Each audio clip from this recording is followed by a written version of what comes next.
Hello and welcome to the Career Success Podcast. I'm Jason Connolly. If you're a regular listener, it's great to have you back. But if you're new, welcome to the show. In this series, every week, we speak to the biggest names in business all across the globe. We talk about their career stories, the lessons learned, how they overcome challenges, and what success habits they practice. Practical advice to help you in your career. If you have a passion for business, then this is the podcast for you. In this episode, I'm delighted to be joined by Kate Dawson OBE from Northumberland in the UK. Kate's career has evolved from being an NNEB nursery nurse and children's nanny to setting up her own nanny agency in Oxfordshire, to working with parents creating interior decor schemes for national and regional breweries, and is now the founder and director of the all-in-one company in Northumberland. The all-in-one company was established in 2008 through the need to keep her daughter warm at night. Kate volunteers her time working with the North East Local Enterprise Partnership as an enterprise advisor for James Calvert Spencer College Amble. She also sets projects for students at local schools, colleges and universities on enterprise fashion and textiles, as well as marketing, photography and STEM. In her first lockdown for COVID-19 in March 2020, Kate set up her Scrub Hub, making PPE for the local frontline workers. Kate was awarded an OBE in the 2021 honours list for her services to business and enterprise and for her efforts in setting up the Scrub Hub Ashington. Kate, thanks for joining me on the show. Lovely to be here, Jason. Really good. Thanks for inviting me. Now, there's so much I want to talk to you about in this episode, but tell us about your career, because it seems to all have a similar theme in some senses. You started off as a nursery nurse and children's nanny, to setting up your own nanny agency in Oxfordshire, to then creating an interior decor scheme. It's sort of varied a bit there, but then it's kind of come back to the children at the end and the onesie business. Tell us about you. Okay. I always wanted to work with children. My grandmother was a teacher, and I had a really lovely teacher at primary school.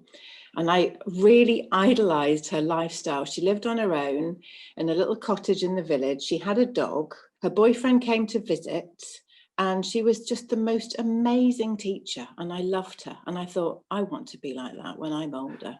So I always had a passion to work with children. But the thing was, I didn't do so well at school. So I didn't get my GCSEs. So I applied to go into nursery nursing college, got into that, became an NNEB nursery nurse, and then worked for a year, saved up £1,000, and then went travelling for a year with my best friend. And that was just the most amazing experience of my life. Really, really enjoyed that. Came back and wanted to go into teaching because I thought that's what I've always wanted to do. Went to Brighton Polytechnic, stayed for a term because that was the year that the national curriculum came in. So all spontaneity, all the fun was taken out of teaching, in my opinion. It was more management. It was more planned activities. Everything had to be planned. And oh, dear me, that wasn't me. I'm too It's interesting you said it, because that is slightly before my time. But I guess in a way it kind of standardized things. But I can totally see what you're saying. It took the fun out of being creative. Yeah, you couldn't just say, right, it's a beautiful day, let's go for a picnic in the field, which is what I was used to with working in the schools when I was nursery nursing. We could just up sticks and go and make daisy chains and go and collect tadpoles and frog spawn, and all that stopped. That had to be planned. And yeah, so I left after a term, and it just happened to coincide with my parents moving premises. Their business was expanding, so they were moving from a little cottage in the village to a purpose-built showroom, supplying decor to pubs and restaurants. So I gave them a hand just to, move from one premise to another. Yeah. And stayed for 7 years. Well, was that by choice, or was that more of a kind of moral obligation? That's a sort of, so there seems to be two parts of me. There's this caring, looking after part, which is the nursery nurse, and then there's the creative part, which was just amazing, doing pub and restaurant interior decor schemes. So the designers would give me a theme, so it might be nautical, it might be an Irish pub. We did the O'Neill's chain, we did so many different chains for the breweries. So I would be given the budget, a brief of what they wanted, and off I'd go. So, it sounds to me there's a similar theme occurring here, Kate. I'm already noticing this. It's even the creativity, you wanted to bring that into teaching, but that's kind of where you went down that route, and it's kind of gone full circle back to children and creativity at the end. I know I'm sort of zooming back to what you do now, but it seems like there's kind of a lot of similar threads there throughout, what your passions have been and so on. Yeah, and it has come full circle, and it's so lovely to get back into schools now and to be able to sort of just not really teach, but just inspire others with my story of how I had an idea and then what it turned into. And anyone can do it. I was 41, when I had the idea for the all-in-one company. You can do it at any age. There's nothing stopping anybody. I love that, and we're going to come on to that in a moment. And I love that sentiment of what you're saying.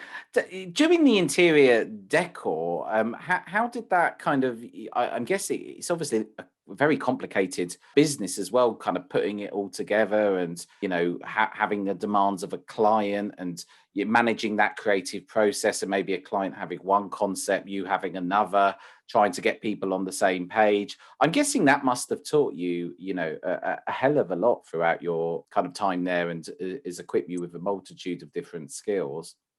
Absolutely. And it was also amazing working with my parents because they were the best mentors you could ever have. I was basically taught business over the dinner table. So I've seen them struggle. I've seen them hit a recession. They used to have antique shops.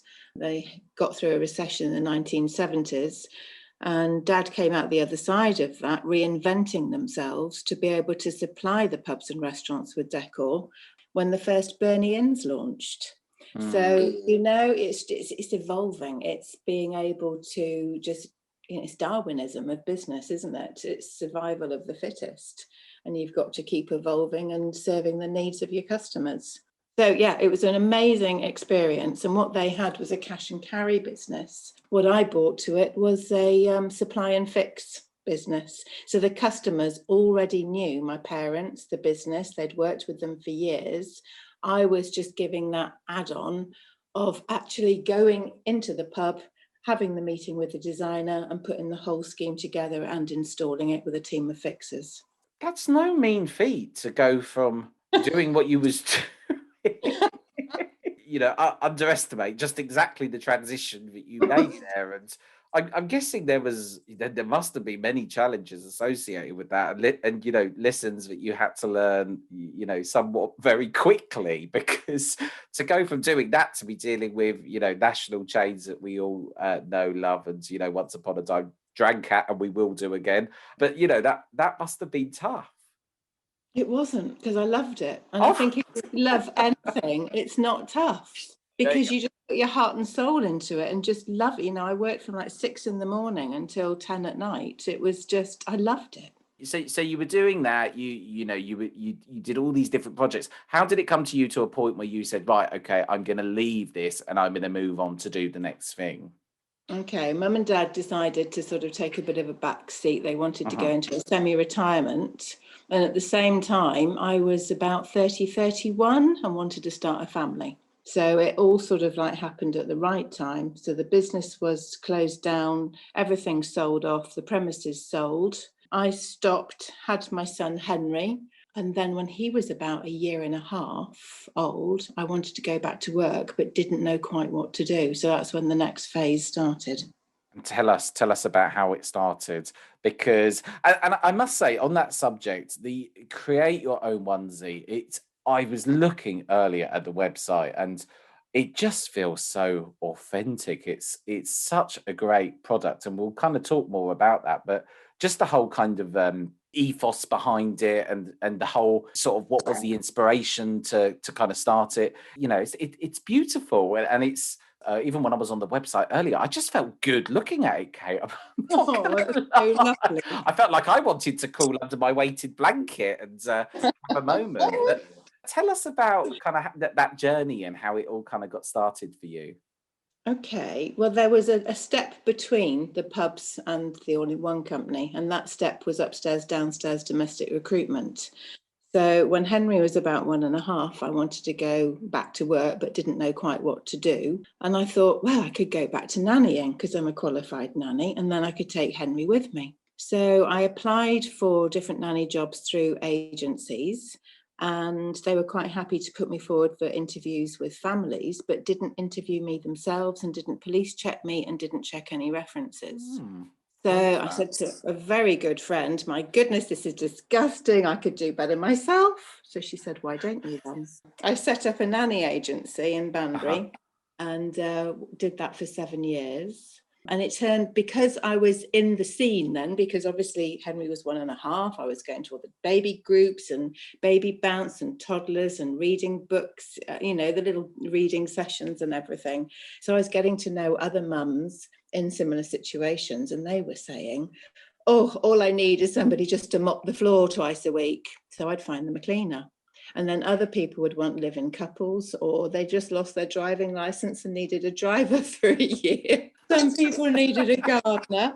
And so it developed from a nanny agency to a domestic recruitment agency. So every time they asked me for somebody or, a role, I'd say, yes, I can. And then I'd work out afterwards how I'd do that. And I own a recruitment company, and it's no mean feat at all. It's a people business, and when you're trying to help people, recruit people, managing people, people are not easy at times, and the skill set involved in that in itself is not easy. It's not easy at all. So what I used to do is actually go out and meet the families that needed the staff, see the accommodation, see exactly what they were offering, meet the children that they were going to be nannies for or housekeepers for, and meet the nannies, police check, obviously, reference check, obviously, do all those things that were missing from other agencies. And then it was actually a personal matchmaking service. And it worked. It was lovely. And I used to get these lovely phone calls in the evening saying, just had my first day. It was gorgeous and they're lovely. And it was so fulfilling because it just worked. It was brilliant. So beautiful thing to do. It sounds wonderful. I almost wish you were still doing it now. I feel like I've got a list of demands that could potentially be met by the Kate Dawson OBE agency. Yeah, so 7 years on, we'd had Lily by then, and my grandparents were from Northumberland. So my dad's from Northumberland. So we always used to go up for holidays. And when I was a child, we used to go to Cresswell Beach. It was my favourite place. So when we had the children, we started going up there to take the kids to the beach and just explore Northumberland. And I used to cry all the way back down the A1. I just did not want to go back to Banbury. And so it got to a point where we just decided, okay, let's do it, let's move.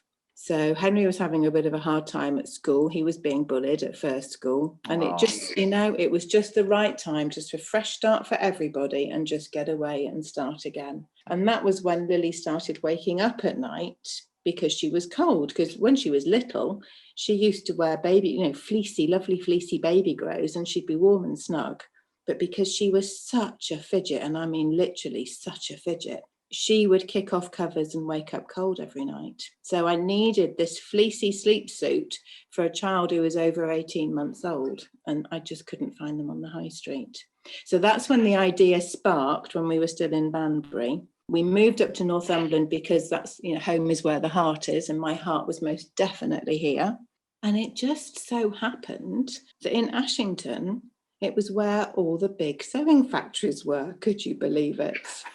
I had no idea. I always thought it was just a mining town. It is the biggest pit village, as they called it, ever. But I only associated mining, but no, not at all. It was a huge sewing industry up here. All the factories were making clothes for M&S and the like, until it all stopped in the 80s and early 90s. So really, there was a whole pool of people here with the skills, or their mothers and grandmothers had the skills that were passed down through generations, that if I'd tried to start this business in Banbury, I don't think it would have been so successful. Talking to you, kind of, it sounds like these opportunities have just presented themselves, and the way that you've kind of just got, okay, there's a gap in the market for that. Oh, there's an opportunity over here. Oh, there's a problem that needs fixing here. Even talking to you, kind of, all your businesses have come from a place of spotting an opportunity or a thing that's not there and coming into it with a really great kind of moral compass with the right intentions of actually helping people. And it sounds like that's been, something that's so fundamental to what's made you so successful.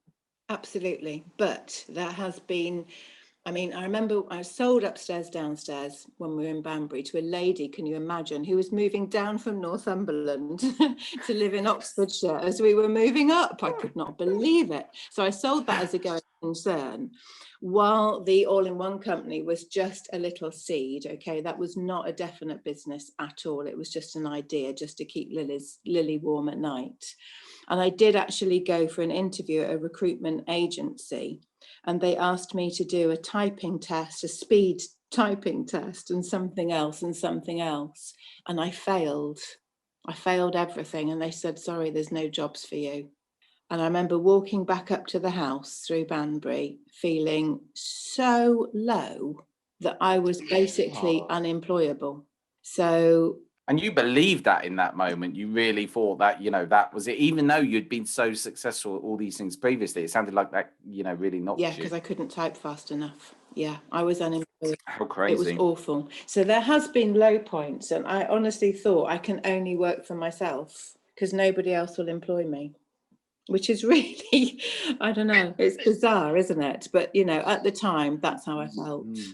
I get it. And I've had similar themes throughout my career. So, I hear you loud and clear there. So it was a concept, your daughter had this kind of fidgety nature and being very cold. Tell us how it kind of all manifested from there, because, I'm so intrigued.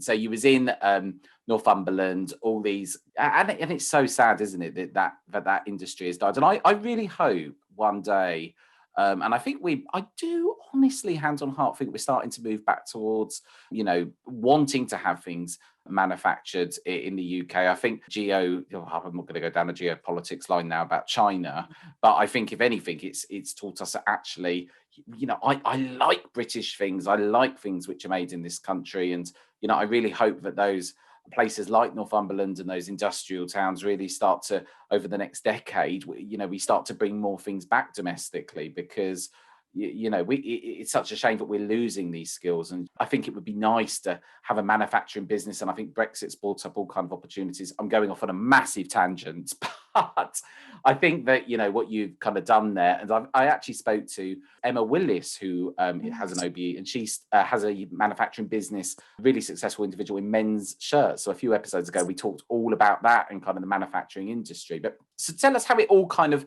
went from there, and from that place of the concept, and how you kind of got it started, because it's very complex to even get a product to market and get it manufactured. Maybe it's easier shipping it out to China, but that wasn't your business concept, to have a fully customized product. Tell us about how that all kind of worked. Okay, it started off having a conversation with my mum on a dog walk, saying, I've had this idea to create your own sleep suit. What do you think? And she went, wow, that sounds amazing. Love it. And I think once you get somebody behind you going, yeah, that gives you permission and enthusiasm. So obviously we had the move. So we moved up to Northumberland. I got a part-time job at Woodhorn Museum as a customer host. I had to sit in a little hut taking car park money. And when no cars were coming through, I'd sit and write on the back of receipts. And I did my business plan, and I actually planned out my website. I actually designed it on the back of receipts. So it was all sort of very slowly, step by step. And then I started looking for suppliers for ribbed cuffing. Was the onesie quite big then? Because I can't even remember when the one first started. Such a onesie. There was no such thing as a onesie. So the person that actually said, who triggered the idea for adults, was our part-time nanny, who looked after Lily and Henry for me while I was running the nanny agency. She came and worked 3 days a week, and she saw Lily in her little snuggly one when she was small, and she said, oh, Lily, I'd love one of those. So that's when I realized this isn't just for children. So this was like, I called it the all-in-one company because they were all-in-ones, because there wasn't such thing as a onesie. That term wasn't around. You were the pioneer of the onesie. That's absolutely, yeah. That's quite an accolade, and even thing to be a pioneer of, because even I've had a onesie, Kate, at some point in my life. For me, I get very hot very easily, so it's actually quite an unpleasant experience when I'm in a onesie. I just start roasting and sweating, which isn't nice for anyone to be around. But so you went from there and kind of did, the idea started getting fueled, and it sounds like it was really starting to take pace. How did it kind of go on from there? So we moved up to Northumberland, and in the free paper that came through the door, there was a little article that said, if you've had a business idea and you want to talk it through with somebody, why don't you phone one of the coaches at BizFizz? So I thought, I've got nothing to lose. So I phoned this mobile number, not knowing who I was going to get through to. And I got through to a man called Jan Grieverson, who was the most amazing business coach. He's just been just incredible, absolutely incredible. Totally believed in me, totally believed in the idea, and gave me so many amazing lessons just through telling me stories. He never told me what to do. He used to tell me stories so I'd know what to do. We're still in touch now, and he was just incredible. And being in the Northeast, there was quite a lot of funding going. So if you set up your business in Ashington, again, I still didn't know that Ashington had this pool of machinists. But if you set up your business in Ashington, you got some grant funding to help towards the cost of premises. You got free business advice. You got this, that, the other. And there was grant funding to go towards equipment and machinery. So there was lots of benefits and lots of things to tap into. So that's why I based it in Ashington. And when did it kind of come to light for you that this was, all your stars had aligned and you was actually in exactly the right place that you needed to be in order to, get what was a concept, and turn it kind of into, something that was real and tangible? Well, it was Jan that put me in contact with the web developers, and he said, I've just been down to a seminar. I've heard this chap speak. If he can't build you a website for create your own all-in-one, he said, I don't know who can. So I had a chat with this chap, and he said, yeah, I can do it, but it'll be a lot easier and a lot cheaper if you can just make products and people can just click and buy. And I said, no, that's not the point. The whole point is create your own. So you become the designer and we make what you've designed. So the size, the fabric type, the ears, the pockets, the feet, the mittens, the hood, whatever it is, a high neck collar, you become the designer and we make what you've designed. And it's made to measure so that people can put their own measurements in as well. Inside leg, chest size, body length, sleeve length, everything, it's totally made for you. So it's like, right, okay, we can do it, but it's going to cost more because it's quite in depth. So they created the first 2D onesie builder website. And as soon as it launched, basically I had to switch it off because we got too many orders. And the chap that was making them for me at that stage couldn't keep up with the demand because he was working for other companies. So I went on the 19th of October, 2008. And I switched it off on the 12th of November until the following February. Now that says something, to switch off a company website. I can't imagine the situation you must have been in to get to the point of saying, it was sheer terror. Get it offline. Take it down now. Yes. I can't imagine the influence. How did it go from that point of the switch off to the switch back on? Well, we caught up. We got sort of sorted. We were absolutely fine. We switched it back on and exactly the same thing happened. We were absolutely overwhelmed with orders. And then at the Easter, the chap that was making them for me said he wasn't going to be able to make them anymore because he'd lost contracts from other companies and he was going to be closing. Well, that's a problem. On the Tuesday after the bank holiday Easter weekend. And he told me on the Thursday night. What a lovely bank holiday you must have had then. Yeah. So I had to make that decision. Do I shut down or do I set up my own factory? Because I can't risk somebody else doing this to me at Christmas. So basically that decision was made very quickly that I needed to set up my own. So it took me 5 weeks. All my customers were really understanding. I just said, we're just having to change premises. Bear with me, you will get your order. It took me 5 weeks to find premises, to get staff, to get equipment and get set up and going.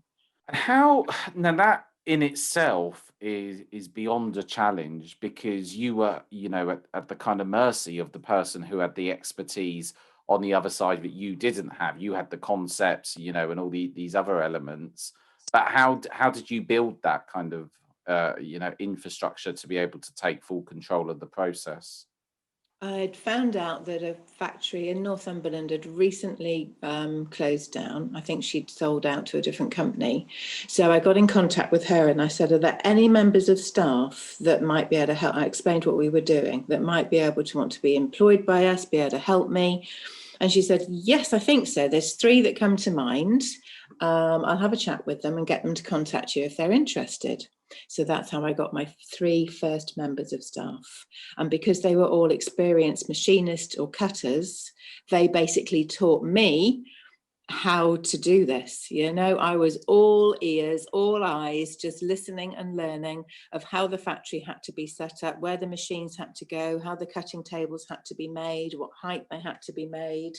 And I was the student, they were teaching me.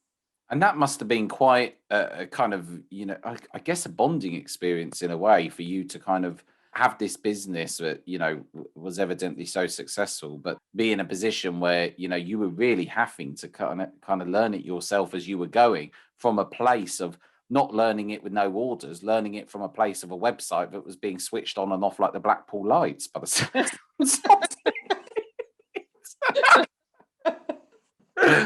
It's good that we can laugh about these things now on reflection. When I look back at some of the things in my career, Kate, that these brick walls that I've hit, and boy, there's been a lot of them. I can look back and laugh at them now, but that certainly wasn't my reaction at the time. But it's such an interesting story. It really is. I just didn't stop. I was literally working all hours, a bit like when I was working at the pubs. It was doing from in the morning till 10 at night, but this time it was 5 in the morning till 2 in the morning. It was really long hours. Whilst juggling children, whilst ensuring that your daughter was sleeping well and warm. Absolutely. Yes, thank goodness for partners. Hey, no, he really did sort of take up the reins and took over from me, so I could literally focus on the all-in-one company and give it my all. So I remember taking Lily off to Brownies, dropping her off, and then I'd come back to work, and my partner would then go and pick her up from Brownies, put them both to bed, and I would probably see them the following tea time. And that must have been, tricky in itself, and especially when your daughter was the motivation to start the company, to then find yourself in a position where you're being separated because the company and the concept of such demand must have been kind of a bit of a bittersweet in a way. It was, but I always made sure I had every weekend with them. So Friday night or Monday morning was definitely family time. And we used to go off to Cragside and up to Amble by the sea, go to Cresswell, go rock pooling every weekend, go off to the Northumberland National Park, because it was a complete lifestyle change, moving up to Northumberland with all this space, rivers and nature is just heaven. It's not what we had in Banbury and Oxford at all.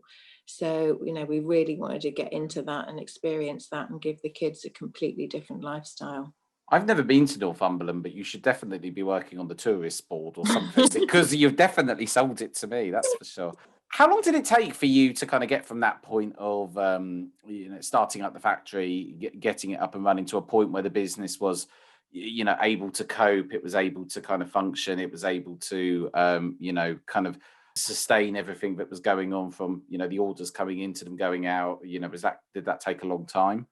No, it was pretty quick. Once we knew what we were doing and we had committed staff to doing it, it was pretty quick. So we stayed, I think, for the first year in our first little unit with our 3 staff. So that was in 2009. And then we moved into a larger unit in 2010, extended into the unit next door in 2011, and then got premises opposite in the same trading estate. We got premises opposite in 2012. So we just kept growing and growing the team until we got up to 21 staff. Wow. In That's 2012. really quick. That's quick growth. It was. And it was 1.2 million turnover at that point as well. It was really fast. And it's such It's such a beautiful story about how it kind of all manifested itself, and I think the way you tell the story is so beautiful.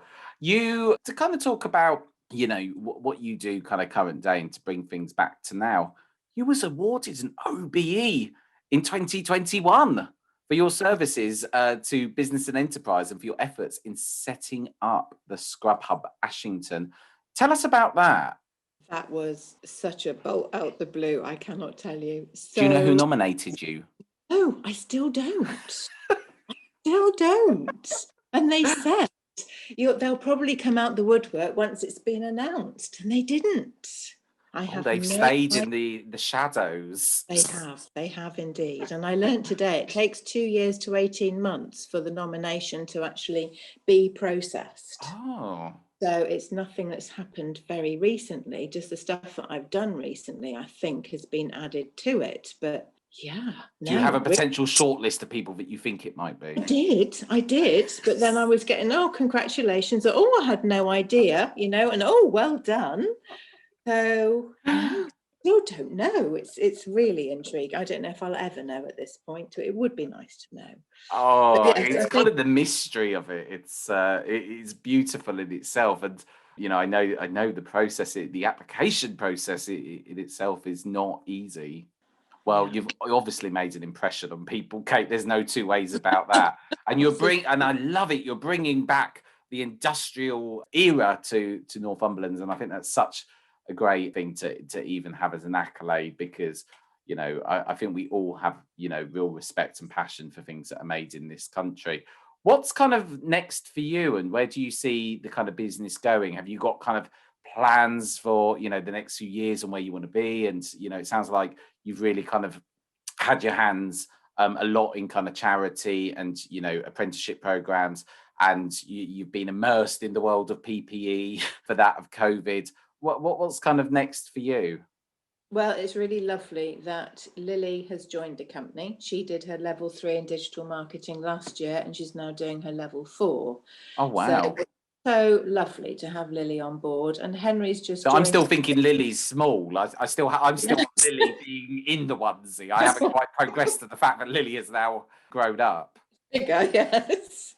Lily's now 19. So yeah, she left school, not sure what she wanted to do, went into health and social care, dropped out of that, didn't know what to do. So she started here doing a level 3 digital marketing and absolutely loved it. So And she's was developed. working for mum, because I can imagine a lot for a lot of children. Oh, I want to go and find my own way in life. I want to go out there and do my own thing. To kind of maybe work with, mum, was that kind of a quick decision for her, or was it, one of where, she really had to do some soul searching as a young person herself? I think it was quite a quick decision, actually. And I think because I'd worked with my parents and learnt so much from them, I think she realised it's a starting point and anything can happen next. You just don't know where this could Mm. take you. Yeah, this isn't the be all or end all. You're not going to have to take over the company. Don't worry. This is a great starting point. Get the experience because every single company needs digital marketing. They do, and it's. I was even wondering on the website, was that your son? But I'm guessing he's way much older now. Yes, he is. He's 22 now. He's just finished his degree in music and he's just started here as a trainee production manager. Wow, it's a whole Yes, family enterprise. it is. It's lovely. So it is lovely. So we've just launched our .com site to really tap into the US market. So yeah, we've got .co.uk and .com now.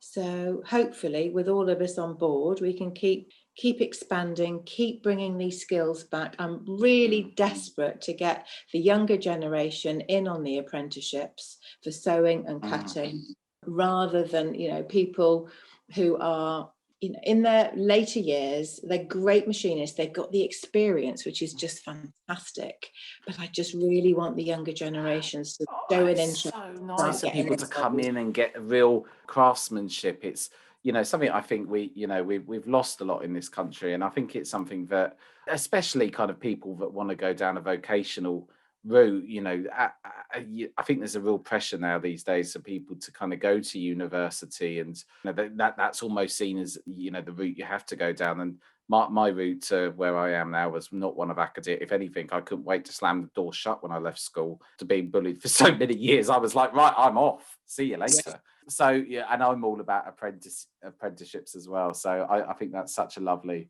thing to be giving people those skills to have a great career in front of them. What advice would you give to maybe someone that's got a business idea or a concept or a product and thinks, I really believe in this and I want to turn this into business and I want to, be able to be self-sustaining, financially?